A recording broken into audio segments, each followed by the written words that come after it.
Señores, buenas noches. Esto es Luis Novarecio Entrevista. En instantes estoy hablando con el ex jefe de gabinete de Néstor y de Cristina, Alberto Fernández. Es una jornada que tiene dos grandes ejes en materia de información. Una, la cuestión económica. Y la otra, la cuestión de cómo avanza o no con la presentación indagatoria sin responder preguntas de la expresidente en la causa Bonadío-Stornelli. A ver, me parece que todavía sigue habiendo, a la hora del análisis de esta cuestión, como una suerte de presunción de que es incompatible hablar de lo uno y de lo otro. Que si uno habla solamente de la cuestión de Claudio Bonadío, Stornelli, los cuadernos, los allanamientos de hoy, y etcétera, etcétera, lo hace para encubrir la economía. Y que si uno habla solo de la economía, en realidad está encubriendo la corrupción de lo que ha pasado con la obra pública, hasta ahora solamente con la obra pública, en la gestión kirchnerista. Y a mí me parece que esto es funcional a que no podamos salir de la situación en la que estamos, que es muy severa en materia económica. Hoy fue un día muy difícil y se espera para mañana y para el miércoles dos jornadas complicadas. 30,50 al dólar, la decisión del gobierno, y lo escuchabas recién en el programa de Luis Majul, de desarmar las LEVACs y esperar que no todos los martes sea una situación de zozobra, la no respuesta a la economía. El miércoles se va a dar a conocer el índice de inflación. Es increíble. Hoy hablando con funcionarios del gobierno, la expectativa es, ojalá que sea el 3%. Si la inflación es del 3%, vamos a tener 19% acumulado a julio.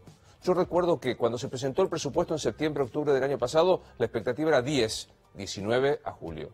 El 28 de diciembre se corrigió a 15, 19 a julio. Más todo lo que esto implica. Ahora, esto no obsta que se pueda hablar de, a mi modo de ver, y creo que ya es un hecho demostrado por las declaraciones, con la situación de mayor historia de corrupción de la historia argentina. Esta mañana en la radio, en Radio La Red, donde trabajamos, el fiscal Federico Delgado dijo que él instruye la causa Odebrecht. Él también, la obra pública de una empresa brasileña en la Argentina. Dijo, son iguales, es la misma matriz. Y tengo la impresión, dijo Delgado, que Stornelli nos va a pasar información y nosotros le vamos a pasar. Y es una oportunidad histórica, ya no es un comentario periodístico, de un fiscal que de paso, todo hay que aclararlo. En la Argentina todo hay que aclararlo. Es un fiscal que no es precisamente querido por el kirchnerismo ni querido por el macrismo. Dijo, todo apunta a saber si se puede desatar esta madeja, y lo voy a volver a citar textualmente, de muchísima mugre que salpica para todos los lados. Bueno, hoy intentaremos hablar con Alberto Fernández de estas dos situaciones. Por un lado, de la coyuntura, pero también de lo que en el tribunal se está demostrando, más allá de cualquier operación de discurso, de cómo fue, cómo pasaron. Última reflexión. Ayer escuchaba a un abogado penalista que decía, la existencia o no de los cuadernos devino abstracta. En derecho, cuando algo deviene abstracto es porque no tiene sentido discutirlo porque está aprobado, porque existe como tal, o porque se terminó el conflicto. Los cuadernos no existían, existieron. Cabot los mostró. Los cuadernos ahora solamente son fotocopias, no prueban nada. Fueron reconocidos por Centeno y por los empresarios. Los cuadernos solo demostraron que eran coimas para la campaña política, dijo algún funcionario político. Los propios empresarios dijeron no eran para la campaña política, eran para algunos que reciben en sus bolsillos. Entonces digo, me parece que sostener esta discusión a esta altura del partido no tiene sentido. Podemos hablar de cómo se está instruyendo el procedimiento. Ahora, que evidentemente hubo este modo de saqueo de fondos del Estado, existió. Hay arrepentidos, hay empresarios arrepentidos. Bueno, de todo esto hablaremos, intentando no caer en la trampa de, si hablas de la economía, encubrís a la corrupción, si hablas de la corrupción, encubrís la situación de la economía. Ya lo recibo, Alberto Fernández. Hola, Alberto, ¿cómo estamos? Hola, Luis. Gusto verte, por favor. ¿Cómo estás? ¿Todo bien? Muy bien, gracias. Bueno. ¿Arrancamos? Interesante tu editorial. Bueno, primera impresión de lo que está pasando con el tema de los cuadernos.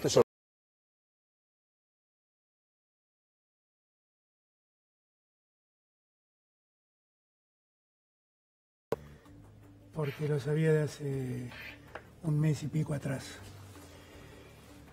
Y la verdad es que cuando me lo contaron dije, bueno, es una gran oportunidad para ver cómo funciona la obra pública en Argentina. Porque el problema de la obra pública en Argentina es un problema que data de mucho tiempo, no es de ahora. La obra pública empezó a convertirse en un mecanismo espurio por la cartelización de los prestadores que conlleva el comprar voluntades en el Estado. Empezó con la dictadura. No es casual que el grupo SOCMA se haya creado en diciembre del 76. Todos esos grupos durante muchos años financiaron, entre otros, a Macera. Después vino la democracia, y vos te haces memoria conmigo y te vas a acordar, todos le cuestionábamos a Alfonsín la patria contratista, que son los mismos nombres que hoy aparecen en este caso. A mí me parece que tenemos una gran oportunidad para ver qué fue lo que pasó con la obra pública, porque yo tengo la impresión, y bien lo dijiste vos recién, que hay una matriz en toda América Latina que conduce hacia allí. Ahora, te hago un punto, primero te hago un punto y seguido. Hace un mes y medio vos te enteraste que estaban los cuadernos. Sí. No importa qué, pero digo, habrá sido por la investigación periodística. Lo otro que decís es verdad, hay una matriz. Yo siento que mal de muchos es consuelo de tontos. Entonces, No, es una oportunidad, insisto en esto. Mirá, yo escribí hace 2 años un capítulo de un libro en Chile, que hablaba de los claroscuros del progresismo en América Latina. Y a mí me dieron, ahí escribía Marco Aurelio García, Carlos Ominami, a mí me dieron el capítulo dedicado a la corrupción. Y yo ahí planteé el problema que tenemos con la obra pública en toda América Latina, que tuvo su gran manifestación en Odebrecht, esto que dice Delgado es cierto, pero que se repite en todos los escenarios.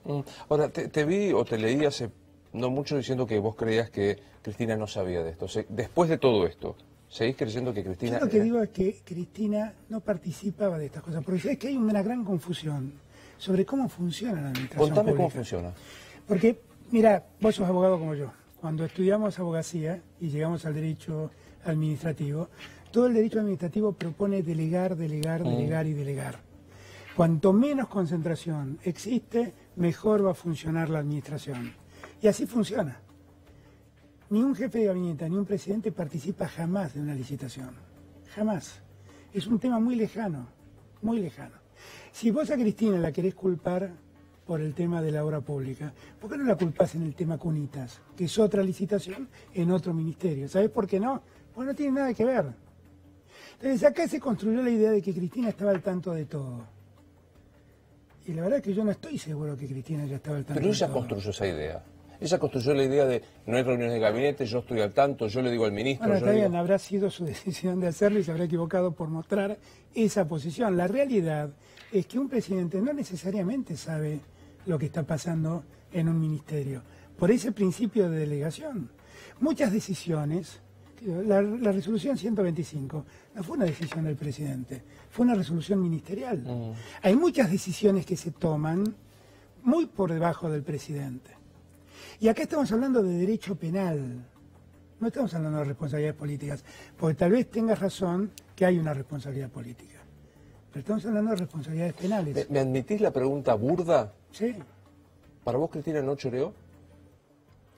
Yo no estoy en condiciones de afirmar eso, lo que estoy en condiciones de decir que por lo que es la personalidad de Cristina y por lo que conozco de Cristina, Cristina la verdad parece no querer involucrarse, nunca la vi involucrada en temas económicos. Jamás, jamás, francamente lo digo. Y ¿sabes lo que pienso de Cristina? Durante mucho tiempo la critiqué y la critico por muchas cosas de su gestión. Vos fuiste ministro 2003, 2008. 8. Contame cómo funcionaba, digamos, porque encima hay como una suerte de sobreabundancia de información. Uno trata de leer los cuadernos, escucha los trascendidos, porque ahora estamos bajo secreto sumario. Entonces es como muy difícil de entender. ¿Cómo funcionaba cuando vos eras ministro coordinador el Ministerio de Infraestructura de Debido? ¿Cómo se hacía una licitación? ¿Cómo era el tema? Todo eso ocurre, mirá, es muy interesante poder estudiar esto y poder entenderlo y poder explicarlo. El sistema de obra pública no es un sistema que resuelve un ministro ni el presidente, es un sistema que resuelve el Congreso Nacional. ¿Por qué es tan difícil sacar el presupuesto? Porque en cada negociación presupuestaria vos tenés que negociar con los diputados de cada provincia qué obra pública quieren en la provincia. Entonces, el presupuesto nacional dice que vamos a hacer un puente en La Rioja y le da al Estado Nacional los fondos para hacer el puente. Ahora, de allí en adelante, ¿cómo funciona el tema? Cuando el presupuesto sale aprobado, se le informa al gobernador de La Rioja que en Chilecito puede hacer un puente y que están los fondos.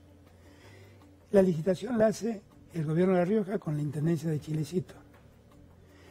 El Estado Nacional va aportando los fondos y a medida que la obra se va construyendo, se va certificando la obra y se van mandando los fondos. Ese es el esquema. Eso nunca llega a la presidencia de la Nación. ¿Cómo era tu vínculo personal con Debido? No era el mejor. nunca fue bueno. ¿Por qué? Porque a mí me daba la impresión que era un ministerio que funcionaba con mucha laxitud en las decisiones. O sea, yo soy un abogado y soy muy cuidadoso de las formas, muy cuidadoso de las formas. Y a veces veía que las formas no se cuidaban en ese ministerio. Y lo critiqué mucho. Bueno, de hecho, los diarios de la época se la pasaban hablando de ese enfrentamiento. La interna que había entre de ustedes. ese enfrentamiento. Tenía que ver con eso. Con Barat, digamos, pero no había reunión de gabinete, pero en algún momento vos No, tenías... Barat era un personaje menor, no existía Barat, digo, es un... No llegaba nunca al... No, es un subsecretario, no tenía idea. Creo que después fue secretario de coordinación, no tenía vínculo con nosotros. Después hizo público por Miriam Quiroga el tema de los bolsos, que la denostaron. Pero Miriam Quiroga en la justicia dijo todo lo contrario, ¿eh? Dijo todo lo contrario, porque cuando se plantean las cosas de este modo, Luis, todo tiende a simplificarse. Mira, yo la verdad quisiera más que nadie que se dirima quiénes fueron los corruptos, porque yo no me corrompí nunca me corrompí. Entonces puedo hablar con mucha tranquilidad, porque nunca participé de ninguna de estas cosas. Y si ocurrieron, quisiera que rápidamente la justicia diga quiénes son los responsables.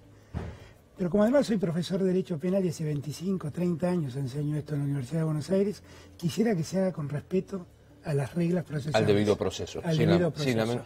Pero cuando vos revisás, las cosas fueron cambiando de acuerdo a la necesidad política del momento. O sea, todo esto empezó como una suerte de cartelización entre los Kirchner, los Cristóbal López y los Báez.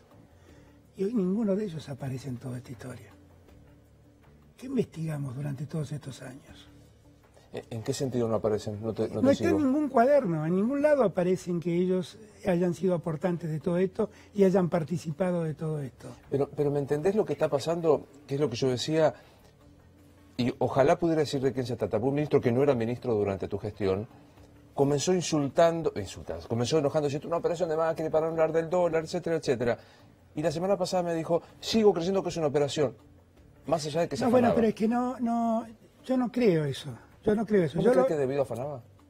No lo sé. Lo que me encantaría es que lo resuelva la justicia. Yo no soy quien. Vos tampoco sos quien. Porque además nosotros no podemos, ahí hay una cámara de televisión, no podemos andar diciendo graciosamente quién es ladrón y quién no.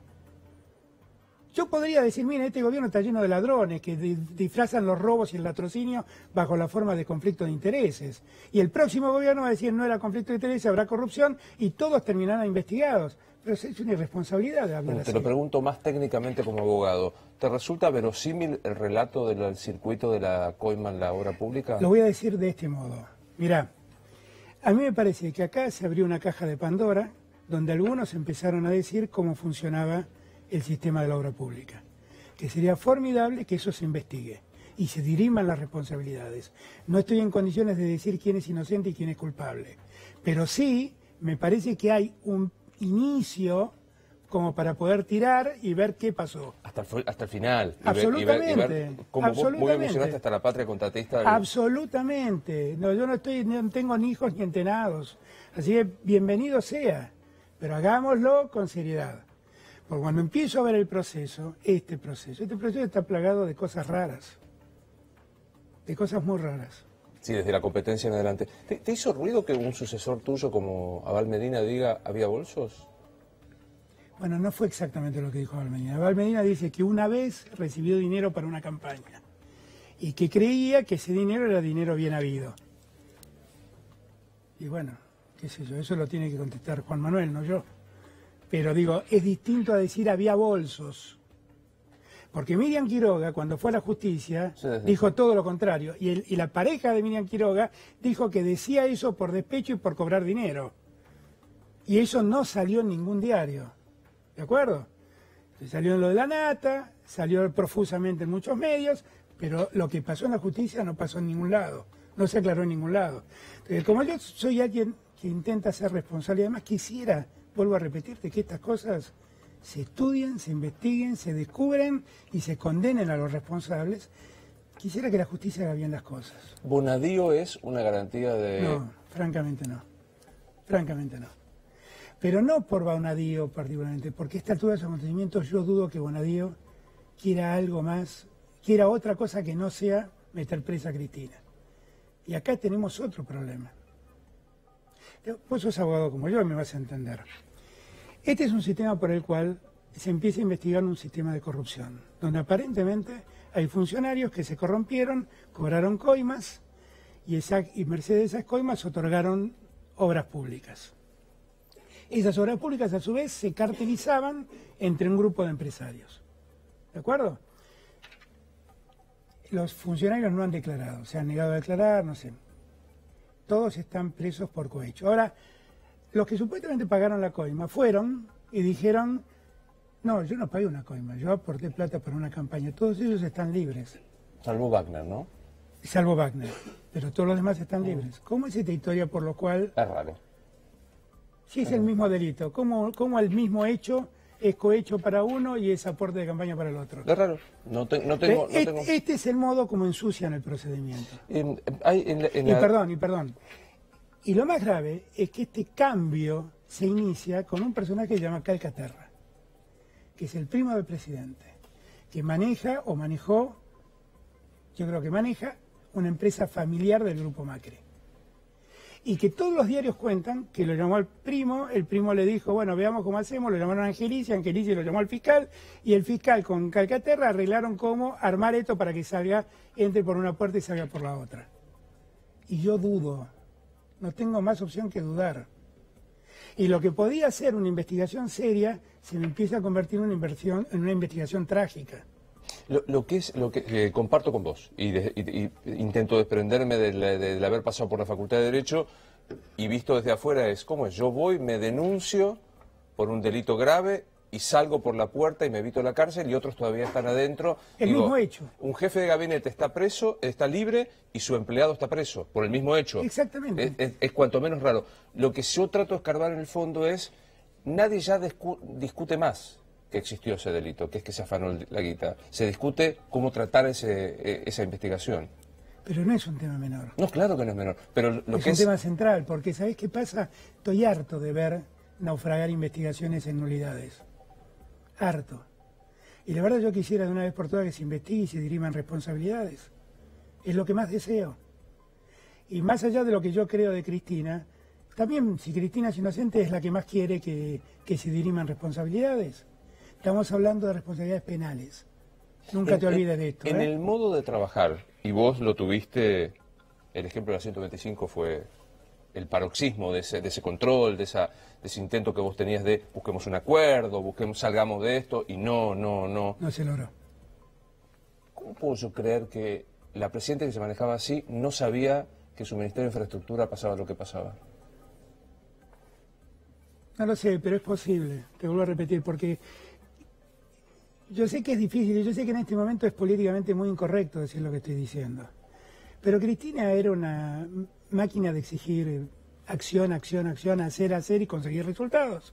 Si vos mirás los resultados, objetivamente, eso que pasan en algunos medios, el discurso de Wagner, la vez pasada contando, esos son los resultados. Una cantidad de obra pública impresionante, una cantidad de viviendas impresionantes. La verdad, un resultado formidable en materia de resultado. Y tal vez no deparó en las formas. Yo como tengo el vicio de las formas, de ver, bueno, pero si lo podemos hacer, hagámoslo bien. Por ahí le soy más atento a esas cosas. ¿Hablaste en los últimos tiempos con ella? Sí, claro. ¿Cuándo fue la última vez? Hoy. ¿Post? Sí. ¿Y? ¿Y qué? ¿Qué pasó en la charla? Sí, lo que puedas saber. No, ella está muy convencida de que hay una acción contra ella. Y que hay una acción decidida contra ella. Y yo también insisto con que, mirá, si es como vos decís, lo mejor es que... Y ella no está en desacuerdo. Porque hay que decir una cosa a favor de Cristina. Que hace 3 años se está pidiendo que se haga una auditoría sobre la obra pública. Pero ya está hecha. No está hecha. La hizo Despuy. Mentira, no está hecha. No está hecha. ¿Por qué no está hecha? Está publicada. Pero si después se fue hace tiempo. No está hecha esa auditoría. Lo que nosotros necesitamos, porque hay que entender también cómo funciona esto es lo que yo te decía antes. Gran parte de esa obra pública que le están llegando al Estado Nacional, el Estado Nacional nunca licitó nada, licitaron provincias y municipios.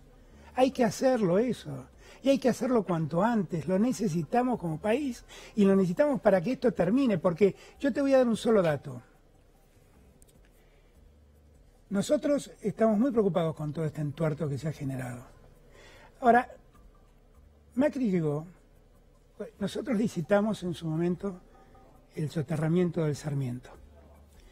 Esa licitación exigía que quien hiciera la obra trajera el financiamiento. Y EXA trajo a Odebrecht como financiamiento. Y EXA Calcaterra. Y EXA Calcaterra. En el medio explotó Odebrecht y todo eso se cayó. ¿Cómo lo resolvió Macri? ¿Sabéis cómo lo resolvió? ¿Cómo? Fue una de sus primeras medidas. Sacó a Odebrecht, lo dejó a IEXA con la mayoría del paquete accionario de ese proyecto y toda la plata que no puso Odebrecht la puso el Estado Nacional. Y sin licitación se lo dio todo a IEXA.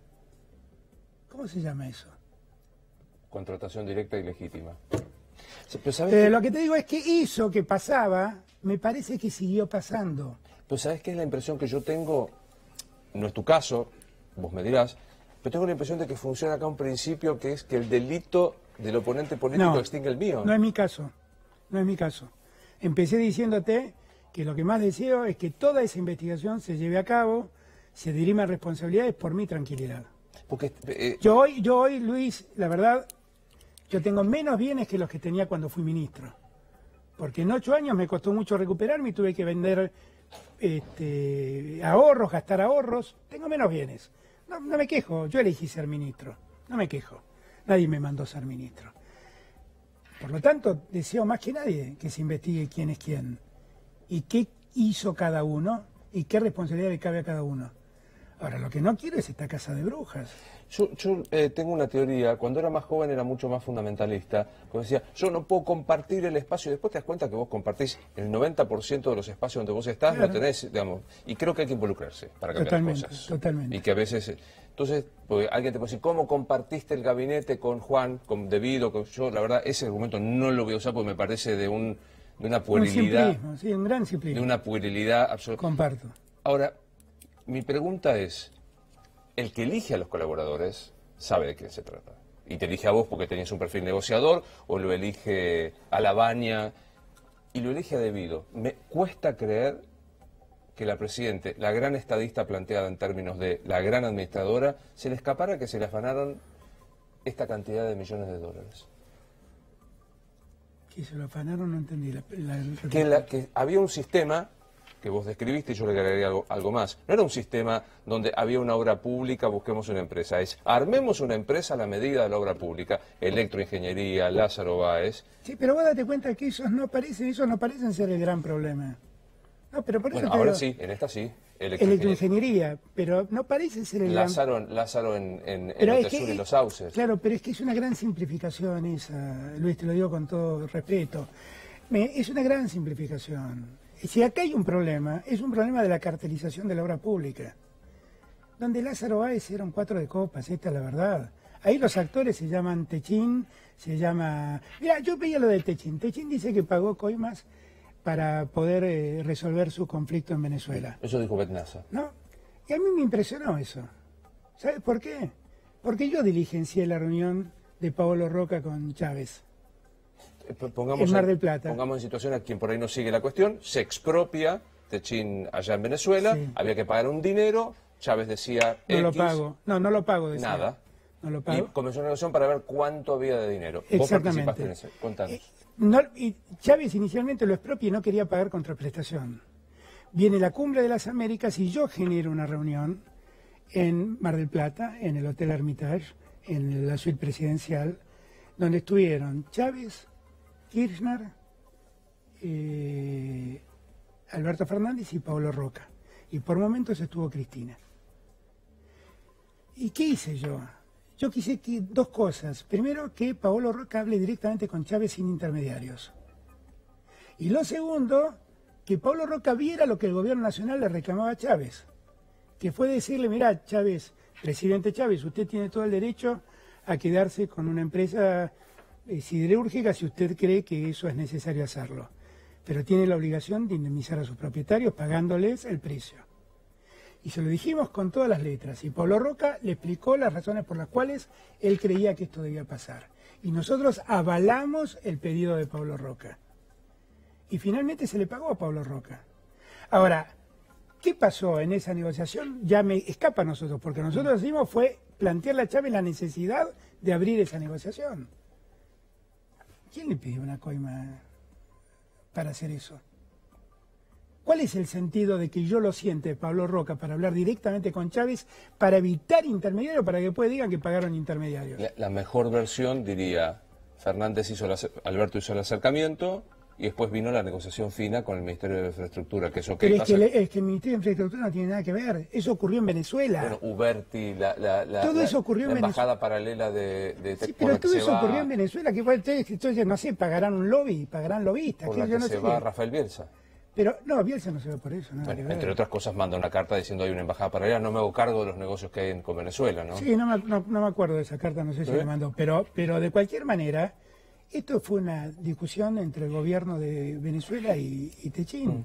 Y que se inició con esta reunión que yo te estoy planteando. ¿Cómo viviste el episodio de Yervide? Diciendo... No, Yervide es un personaje patético. No. Pero lo dije siempre, ¿eh? Lo digo ahora. Lo dije siempre. Yervide es una página negra, una mácula en la justicia argentina. Fue un desastre lo que hizo y es un desastre lo que hace. Y hay que interpretarlo como parte de como los resultados de esa Argentina patética que de tanto afloran personajes de este tipo. Yervide fue una vergüenza en la justicia argentina. Y es una vergüenza lo que hace hoy en día. Mira, yo soy hijo de un juez. Para ser juez, vos tenés que saber soportar presiones. Porque ese es el arte del buen juez. Vos tenés que decir, tenés razón vos y no lo tiene él. Y tenés que soportar que ese él te odie y te presione para que vos digas otra cosa. Lo de Yervide es sin palabras. Sin palabras. Me vas a decir, yo me fui del gobierno, yo no tengo nada que... Y es verdad, vos te fuiste del gobierno, entre otras cosas, por situaciones como esta. Pero digo, fue el propio Kirchner, fue Diana Conti que levantó la mano por Yervide en el Consejo de la Magistratura. Bueno, yo nunca lo avalé. Le digo, que yo hablé con Cristina hoy, no quiere decir que yo creo que lo que hizo Cristina ahora se volvió bueno. Yo sigo creyendo las cosas que creía sobre la gestión de Cristina. Sigo creyendo que había muchas cosas equivocadas y muchas cosas que yo hubiera hecho de otro modo. Eso no quiere decir que no puedo hablar con Cristina y además, definitivamente, he recuperado un afecto que yo tenía por ella. Fuimos amigos y un día la política nos distanció. Recordemos que fuiste de verdad uno de los primeros fundadores de la idea del kirchnerismo. ¿Te resulta una operación con servicios incluidos lo de Centeno? Y suena un poco a eso, ¿no? Suena un poco a eso. Centeno, sos abogado, siempre lo recuerdo a la gente porque podés entenderlo mejor que otra persona. Centeno es un señor que es un policía, un sargento del ejército, que fue exonerado del ejército porque le tiró una granada a un compañero que le hacía bullying, que eso va a la Cámara Federal de San Martín en apelación y lo declaran inimputable, por eso está retirado. Porque dijeron, no, bueno, este tipo no entiende lo que está haciendo, sáquelo, pero retírelo del ejército porque es inimputable. El inimputable parece que escribía cuadernos. Cuando yo miro los cuadernos hay como dos etapas muy diferenciadas. Una primera etapa que parece escrito por un chofer. Y una segunda etapa donde hay mucho más detalle.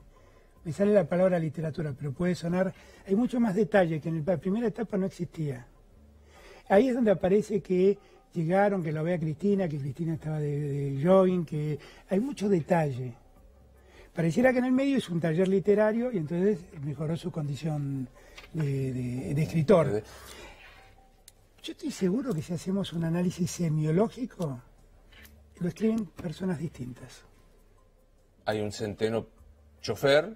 Y hay un Centeno escritor, que puede ser escritor en el sentido figurado. Sí. Una persona que copia lo que le dicen. Como además, si yo digo que le he pagado una coima a Luis Novarecio, con saber el auto de Luis Novarecio, dónde vive Luis Novarecio, yo inventé la historia. Fuimos en el auto, marca Toyota de Alberto Fernández, hasta la dirección tal, donde vive Novarecio. Alberto Fernández bajó con un bolso y le dio a Novarecio lo que había en el bolso. Acá se complica en cuanto que Novarecio reconoce En algunos casos. Pero lo que digo, por eso yo tengo la impresión que algunos hechos reales están mixturados con un montón de fantasías. Sí, ayer yo la entrevisté a la ex pareja y el relato de que va a lo de Bonadío, sube al cuarto piso, pide que la reciban... no es sencillo ir a que te reciba un juez al cuarto piso como Comodoro Pi, ¿no? También es cierto que cuando vos ves, y yo le tengo afecto, ¿no? Me complica porque estoy hablando de gente a la que le tengo respeto, pero cuando lees las notas de Cabot contando cómo se construyó la denuncia y cómo se presentaron los cuadernos y cómo de un día para otro dijeron vení rápido, rápido, hay que hacer todo rápido, y la verdad es que te contó cómo es el Forum Shopping. Te lo cuenta. Que el Forum Shopping es elegir al juez según... Te lo cuentan. Que le dice a otro que es amigo mío, que es Tornel, y le dice, no, mirá, en verdad, dámelo a mí que yo lo presento en esta causa. Eso no funciona así. No debió funcionar así. Leyendo los cuadernos es impactante la descripción, como vos decís, aparece una persona que no es muy conocida, que es Daniel Muñoz. Sí. ¿Tuviste trato con él? ¿Lo conociste? Sí. Como secretario de Néstor. Después, cuando yo renuncié, no lo vi nunca más en mi vida. Recordemos, falleció, por las dudas, Ahí aparece como algo más que un secretario. Una persona a la que se le atribuyen bienes. ¿Te sorprendió escuchar este relato sobre él? La verdad que sí.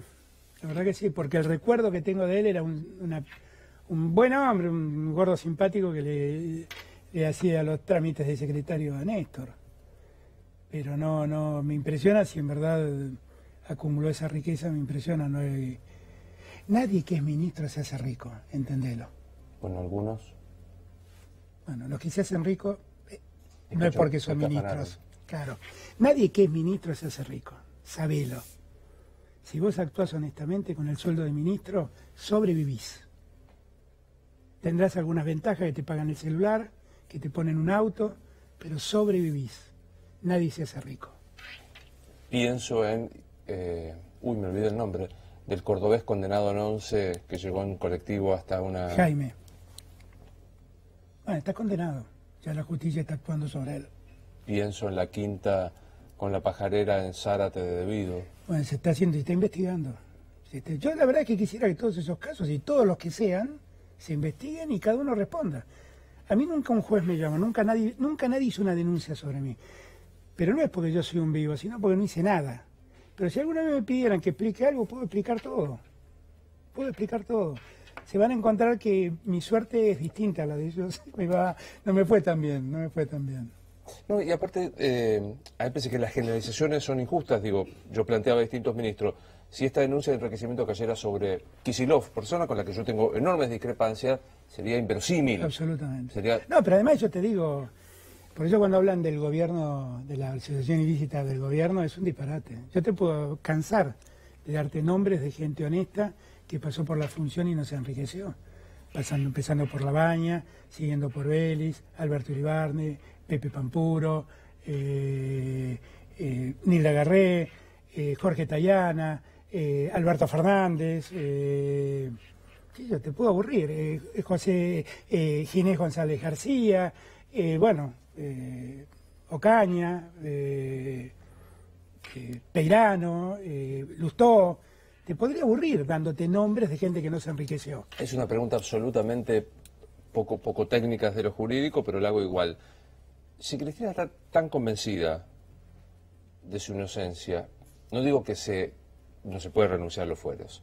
Digo, ¿por qué no declara, por qué no acepta preguntas? Porque Bonadío es el juez. Y si yo fuera Cristina dudaría de ese juez. Ese no es un juez. Yo no voy a hablar mal de Bonadío, no tengo argumento para hablar... No corresponde que yo hable sobre Bonadío. Pero Bonadío ha perdido todo criterio de imparcialidad sobre Cristina. Lo que Bonadío está investigando ya lo está investigando. Por un lado Casanello y por otro lado Martínez Giorgi. Y en ningún caso se tomaron las medidas que ha tomado Bonadío. En ningún caso. Hoy hubo unos extraños allanamientos en la casa de Cristina, nadie entiende qué es. En el edificio, finalmente se probó que es en el edificio. Claro, pero nadie entiende para qué es. Da una sensación de presión, da una sensación muy fea. ¿Bonadío es Macri? No sé, no lo sé. No sé si hoy no le responde a Macri, no lo sé. No lo sé. Es un juez que ha tenido muchos cuestionamientos. A mí no me gusta sumarme porque yo tengo en principio respeto por la investidura de todos. Pero yo creo que en el caso puntual de Cristina, Bonadío ya está absolutamente deslegitimado para actuar. Entonces, desde ese lugar la entiendo mucho a Cristina. Esa idea de que él no es un juez, es el no juez, a mí me suena muy razonable, muy razonable. ¿Sentís que hoy, 13 de agosto, cambia algo o es un gatopardismo de cambiar algo para que no cambie nada? No, yo hasta acá siento que no está cambiando nada. Pero tenemos la oportunidad de cambiar, ¿eh? Tenemos la oportunidad. Pero para tener la oportunidad hagamos las cosas bien. Yo insisto en este punto. Hagamos las cosas bien, no están haciendo las cosas bien. Procesalmente hablando, sí, como investigación. Pero es que la gente dirá, bueno, pero este tonto está preocupado por las formas. No son menores. Son tan importantes como te escuché decir muchas veces, a los caníbales no se los combate comiéndoselos. Entonces, respetar las formas procesales son la garantía de que finalmente llegues a un buen resultado a la hora de condenar. ¿Qué pensás de los que dicen, es esto para no hablar del dólar a 30-50, para no hablar de la recesión? Es que seguramente algunos medios y el gobierno utilizan esto para no hablar de eso. Pero por eso me gustó mucho tu editorial. Hay que hablar de todo, hay que hablar de todo. Hay que animarse a pararse en un lugar distinto, ¿no? Yo sé que cuando digo estas cosas a mucha gente no le gusta, que quisieran que yo venga y despotrique contra debido y llame ladrona a Cristina. Yo quiero que se haga justicia. Y cuando me preguntan, ¿pero vos creés que Cristina pudo haber hecho esto? Yo digo, miren, por lo que conozco de Cristina me cuesta creer que ella se involucre en estos temas. Francamente lo digo, honestamente lo digo. Me cuesta creer que ella se involucre en estos temas. Ahora, ¿eso quiere decir que esto no ocurrió? No, yo no me animo a decir que no ocurrió. Por lo que vos decís. Pues más allá de los cuadernos que no están, de los cuadernos que parecen escritos a medida, hay gente que dice que lo hizo. Entonces no puedo ser tan necio de pensar que esto es mentira. Porque como hay algún vestigio de realidad en todo esto, algún indicio, por favor, investiguemos bien. Es una oportunidad que tenemos para terminar de una vez y para siempre con un flagelo que es la cartelización de la obra pública. Los aportes truchos en la campaña de la provincia de Buenos Aires, ¿es una excepción? De vuelta, ¿no? El delito del oponente no. ¿Es una excepción o es una norma? Mira, una de las cosas que la Argentina tiene que resolver también es el tema de resolver si quiere mantener o no la democracia. Mantener la democracia quiere decir financiar a la política. Definitivamente ahí lavaron 80 millones de pesos en la provincia de Buenos Aires. Si vos me preguntás, ¿María Eugenia Vidal es la responsable? Definitivamente te digo que creo que no. Pero eso no quiere decir que no haya ocurrido. Quiere decir que como conozco cómo funciona la gobernadora no debe haber estado al tanto de cómo se resolvía este tema. Ahora... ¿Sabés que te van a insultar? Sí, yo lo sé, pero lo que pasa es que a mí estoy hablando de responsabilidades penales, Luis. Y yo en eso quiero ser cuidadoso. Y yo puedo estar muy en desacuerdo con lo que hace María Eugenia Vidal en materia de educación y en materia de cuidado de las escuelas y cómo posterga a los maestros. Pero estamos hablando de otra cosa, Luis. Estamos hablando de responsabilidades penales. Acá lavaron 80 millones de pesos. Yo no creo que la gobernadora estuviera al tanto de esto. No sé si la analogía es buena y corregime, si cabe. ¿Cristina es a la obra pública lo que María Eugenia a los aportes truchos? Tal vez, no sé, tal vez.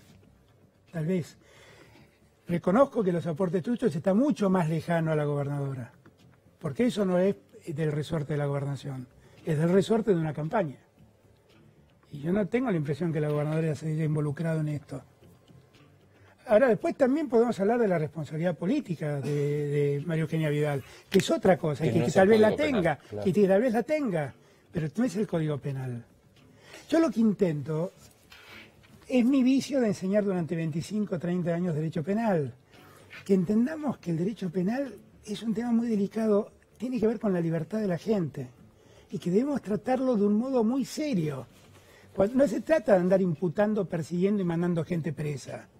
Se trata de que vayan presos los que han cometido un delito, que probemos dándole al delincuente todas las garantías del debido proceso. No sos economista, pero fuiste jefe de gabinete, es un tipo de la política muy informado. ¿Cuánto de grave ves hoy, el 13 de agosto, en materia de economía argentina? Muy grave. Muy grave. Yo tengo la impresión que la Argentina se encamina de vuelta a una crisis de deuda irremediablemente. Y te explico por qué. Macri hoy exporta 25.000 millones de dólares menos de lo que exportaban en el 2015 la Argentina. 25.000 millones de dólares menos. Y la deuda pública argentina creció exponencialmente. Cristina le dejó una deuda que en dólares era el 18% del PBI. y hoy es el 75% del PBI. Tenemos mucho más deuda y muchísimos menos dólares. Vamos camino a una explosión de deuda. Definime explosión de deuda. Un default. ¿Vamos camino al default? Si nosotros no corregimos muchas cosas y no ponemos activa la economía rápidamente y logramos que se exporten esos 25.000 millones de dólares que faltan, tenemos un problema de deuda irremediablemente. Porque ya nadie te presta dinero, porque está visto que el dinero que te prestan lo usás para contener el precio del dólar. Caputo, más o menos desde que llegó, utilizó 3.500 millones de dólares, algo así, para que el dólar llegue a 30 pesos. A Sturzenegger lo echamos porque en 6 meses gastó 8.000. Nos consumimos 12.000 millones de dólares tratando de contener una divisa que no se contiene. Vamos a apelar a nuestra experiencia, que estamos viejos, que muchos no se van a acordar, pero Alfonsín en el último discurso en el Congreso dijo: no supimos, no quisimos, no supimos, no pudimos. ¿No saben, no quieren o no pueden? Este gobierno es el gobierno más inepto que vi, definitivamente te lo digo. Yo tengo la impresión que esto es lo que más... Mirá, históricamente en la Argentina hay 1 millón de quits que participan de la compra y venta de dólares. Para que la gente entienda, son personas jurídicas o personas físicas. Cuando Sturzenegger se fue, era 1 millón de quits. 950.000, 1.050.000, 1 millón en promedio.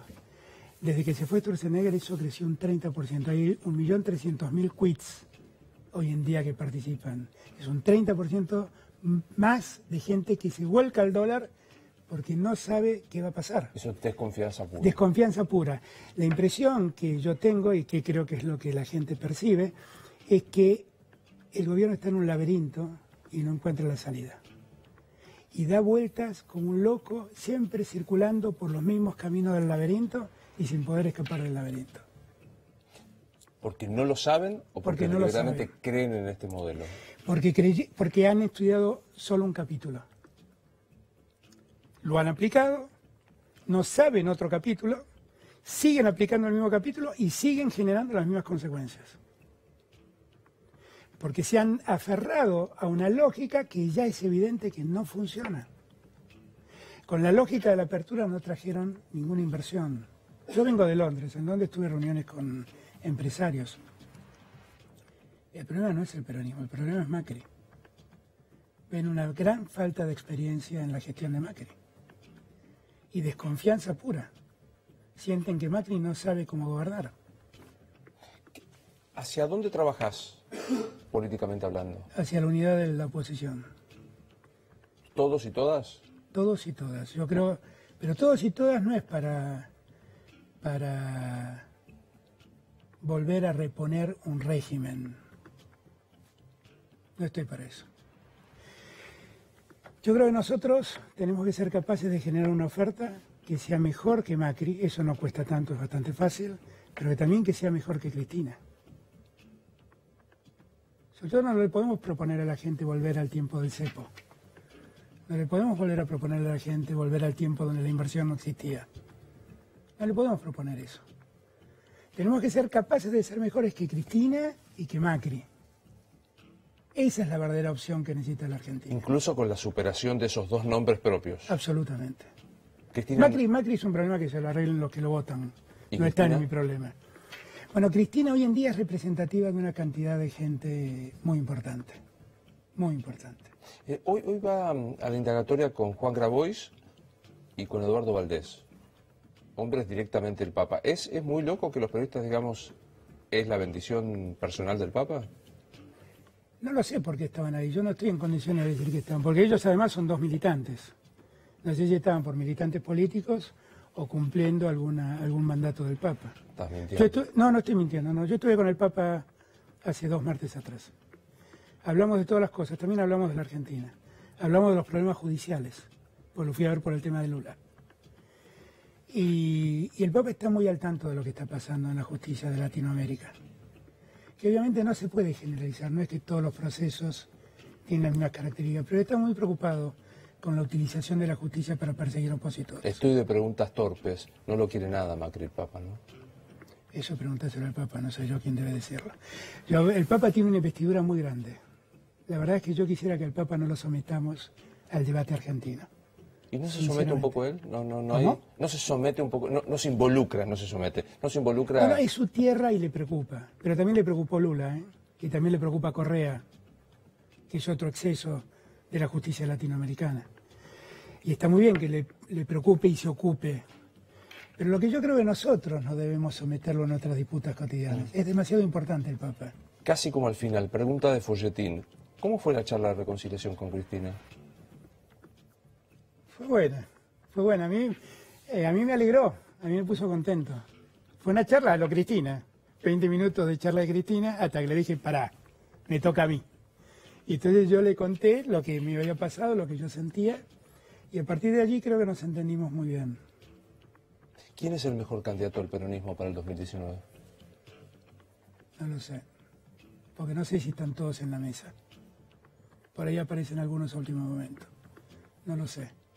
Lo que yo sí sé es que mira, yo constituí un grupo de jóvenes, no tan jóvenes, de gente que tuvo experiencia en la gestión, pero no estuvo en las primeras líneas. Lo llamé el Grupo Callao, lo llamamos el Grupo Callao. Empezamos en mi oficina y nos seguimos reuniendo en un bar de Callao y Lavalle. Cuando veo a esos chicos, donde está Santiago Cafiero, Guillermo Chávez, Cecilia Todescas, Matías Culfas, hay muchos más, Fernando Peirano, Vicky Tolosa Paz, Natalia De Sillo, hay mucha gente joven. Yo digo, qué cantera infinita de buenos dirigentes que tiene el peronismo. El peronismo tiene mucha dirigencia joven, mucha. En donde mires, el otro día me reuní con un grupo de jóvenes del movimiento Evita. Ahí hay un chico que sería buenísimo que lo invites un día, Alex Roig. Es un economista formado en Francia, especializado en economía popular, con un sinfín de ideas maravillosas. El peronismo tiene mucha gente valiosa. No me da tiempo para las preguntas más existenciales, será para tu segunda visita cuando vengas acá al programa. Te llama Macri ahora, en un gesto de decir, Alberto, pensemos que la situación es grave e intentemos pensar el país entre todos. ¿Qué le decís? ¿A qué hora voy? Sentado, ¿qué es lo primero que le decís que por dónde tiene que ir? Cambiemos la lógica de la economía. Si nosotros seguimos con esta lógica de retracción, solo profundizaremos la crisis. Con esta lógica de retracción económica, lo único que estamos generando es desconfianza, frenamos cualquier inversión y finalmente lo que generamos son más crisis fiscal, porque como toda la economía se retrae, son mucho menos los recursos que entran al Estado Nacional. Revisemos algunas sonceras, como es decirle a las mineras que dejen de pagar retenciones. Planteémonos que estamos en una crisis enorme. Revisemos estas cosas. Y otra cosa que le pido, presidente, salga corriendo de la justicia, deje de presionar jueces. Con 6 años de experiencia como jefe de gabinete, definime a Marcos Peña, un sucesor tuyo. No, un acto fallido. Pensé que era mucho más inteligente. Como decimos en la facultad cuando te toman un examen, ¿fundamente? Fundamento es alguien que piensa que la política es el arte de mostrar, de exhibir. Es un problema comunicacional. La política no es eso. La mejor política, con una buena comunicación, se potencia. Pero la mala política no hay comunicación que la salve.